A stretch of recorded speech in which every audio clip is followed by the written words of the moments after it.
ముందుగా అందరికి కనుమ శుభాకాంక్షలు. Hi friends, welcome back to Sanket సంగతులు. ఈ రోజు కనుమ స్పెషల్ గా బ్రేక్ఫాస్ట్ కి ఎస్వై హోటల్ కి అయితే వెళ్ళాం. ఈ రోజు మెనూ అయితే బ్రెడ్ జామ్, వడ, వేడి వేడి పొంగలి, ఉప్మా, పూరి, దోశ, స్వీట్స్ కి వస్తే సేమియా హల్వా, మోతీచూర్ లడ్డు అయితే పెట్టారు. టేస్ట్ కి వస్తే సూపర్ గా ఉంది.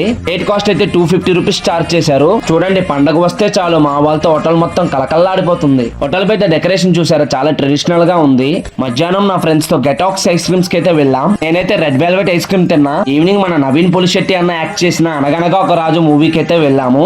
నవీన్ అన్న కామెడీ టైమింగ్ మామూలుగా లేదు. సినిమా చాలా అంటే చాలా బాగుంది. ఈ లోపు ఇంటర్వెల్ కూడా వచ్చేసింది. నేనైతే ఒక కేక్ తీసుకున్నాను. ఫైనల్ గా మూవీ కంప్లీట్ అవగానే డిన్నర్ కి మన బిర్యానీ హోటల్ కి అయితే వచ్చేసాం. That's it today. 3 పండుగలు చాలా బాగా జరిగాయి. మరి మీరు ఎలా సెలబ్రేట్ చేసుకున్నారో కింద కామెంట్ బాక్స్ లో అయితే కామెంట్ చేయండి. నా ఛానల్ మీకు నచ్చితే లైక్ చేయండి, షేర్ చేయండి, సబ్స్క్రైబ్ చేయండి. That's it today. Bye friends. Okay bye.